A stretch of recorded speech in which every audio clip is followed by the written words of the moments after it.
ఒక సోషల్ జస్టిస్కి కానీ అంటరాని తన నిర్మూలనకు కానీ బ్రహ్మాండంగా పనిచేసిందంటే చాలా గర్వంగా ఆనందంగా ఉన్నా. నేను చేసింది రైటు, భగవంతుడు నాకు అవకాశం ఇచ్చాడు, ఆ అవకాశాన్ని సమాజం కోసం ఉపయోగించామని ఆనందం తృప్తి ఉందని చెప్పి కూడా నేను మీకు తెలియజేసుకుంటున్నాను. ఆ దశ ఓసారి కొన్ని అవకాశాలు వస్తూ ఉంటాయి, కొంతమంది సద్వినియోగం చేసుకుంటూ కొంతమంది చేసుకోలేరు.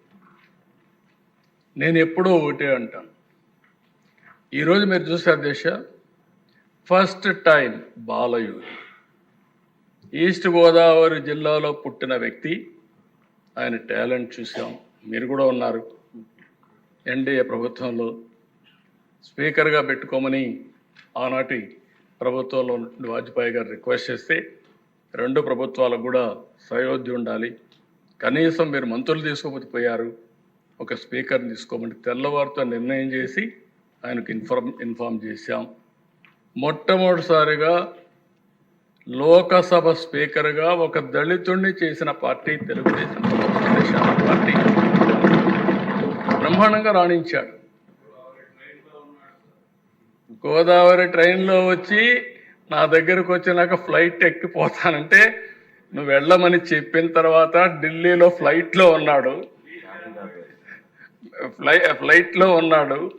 ఫ్లైట్లో ఉంటే దిశ వాజ్పేయి గారు ఫోన్ చేసి మీరు ఇప్పుడన్నా ఒప్పుకోండి, 10:30కి నామినేషన్ వేయాలి, 12 గంటలకు 11:30 12 గంటల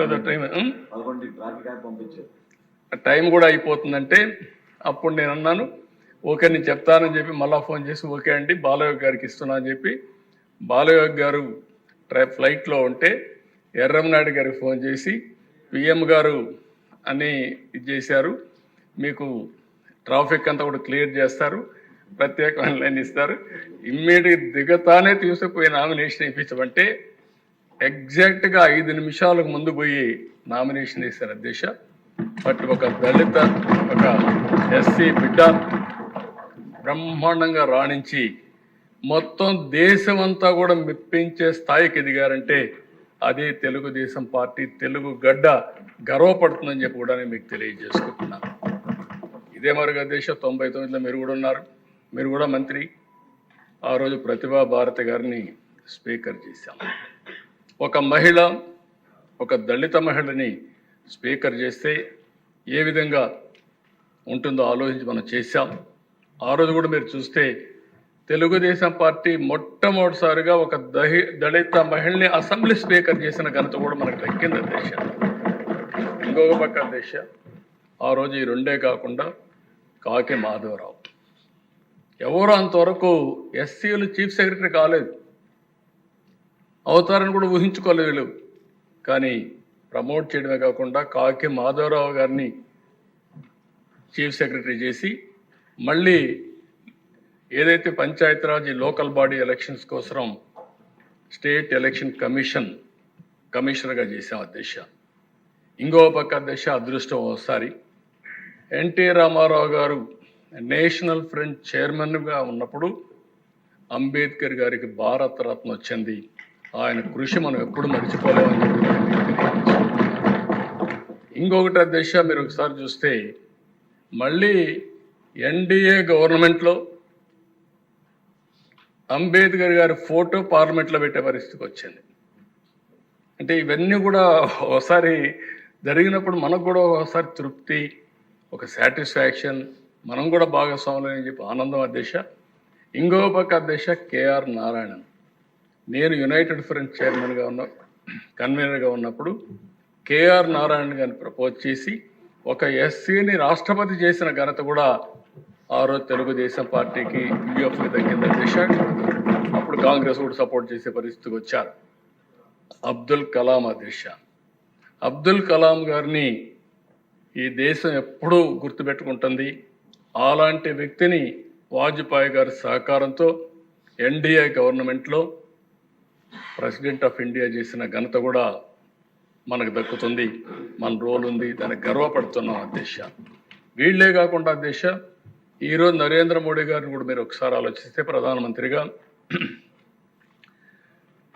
కోవింద్ గారిని, ఒక షెడ్యూల్ కులానికి సంబంధించిన వ్యక్తిని ప్రెసిడెంట్ ఆఫ్ ఇండియా చేశారు. ఈరోజు దేశ రాష్ట్రపతిగా ముర్ము గారిని ఈరోజు చేసే పరిస్థితి వచ్చారు. ఇవన్నిట్లో మనం భాగస్వాములు అయిన దానికి నాకెంతో ఆనందంగా ఉంది. అందుకనే అధ్యక్ష ఈరోజు నేను చెప్తున్నా, ఇక్కడుండే మెంబర్స్కి అందరికీ తెలుగుదేశం పార్టీ ఎన్డీఏ కూటమి, జనసేన, తెలుగుదేశం, బీజేపీ ముగ్గురం కలిసి ఒకటే హామీ ఇస్తున్నాం. ఈ ఎన్డీఏ అందరికీ సామాజిక న్యాయం చేయడానికి కట్టుబడి ఉన్నామని మరొకసారి అందరికీ విజ్ఞప్తి చేస్తున్నాం. నేను ముందే చెప్పాను, ఏదైతే ఈరోజు మనకు సెన్సస్ కావాలి, సెన్సస్ వస్తే ఆ సెన్సస్ ఆధారంగా జిల్లాల వారీగా రిజర్వేషన్స్ పెట్టే పరిస్థితి వస్తుంది. ఈరోజు మిశ్రా కమిషన్ కూడా ఒకటే చెప్పారు, government may take a view on this at an appropriate time after conduct of next census based upon national principles, quantifiable data and inter-sea backwardness. అంటే నెక్స్ట్ ఏదైతే సెన్సస్ వస్తానే దాన్ని బేస్ చేసుకొని జిల్లా వారీగా పెట్టడానికి దాన్ని కూడా ఏమన్నారంటే, there have been request to fix the percentage of reservations to the sub classified groups by taking district as a unit. There are 26 districts in the state at present, and the commission would not like to make any announcement in this matter because there is no proper census. కాబట్టి proper census వచ్చిన తర్వాత మేము కట్టుబడి ఉన్నాం. దానికి ఎట్టి పరిస్థితుల్లో కూడా న్యాయం చేస్తాం.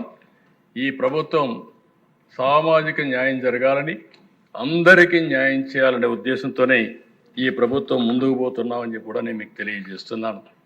ఇప్పుడే స్వామి గారు కొన్ని విషయాలు చెప్పారు, నేను అవన్నీ పోవడం లేదు.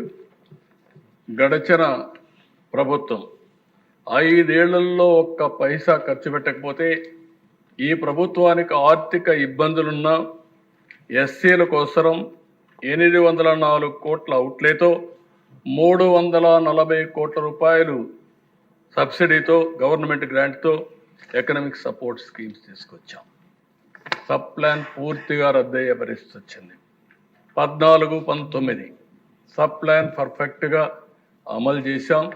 ఇందులో కూడా దిశ మీరు ఒకసారి చూస్తే, అప్పట్లోనే ఎస్సీ సామాజిక వర్గానికి, మాల సామాజిక వర్గానికి, మాదిగ సామాజిక వర్గానికి జనాభా దామాషా ప్రకారం ఆర్థిక వనరులు కూడా అప్పుడే కేటాయించాం. ఈరోజు మళ్ళీ ఈ కార్యక్రమం వల్ల 22,000 మంది బెనిఫిట్ అయ్యే పరిస్థితి వచ్చారు. నేషనల్ ఏదైతే finance corporation, finance development corporation ఉందో అది కూడా ఒక్క పైసా తీసుకురాకుండా మన ఎస్సీ ఫైనాన్స్ కార్పొరేషన్ కూడా క్లోజ్ చేసే పరిస్థితి వచ్చారు. ఈరోజు 5 వీళ్ళు బకాయిలు పెట్టి వెళ్ళిపోయారు.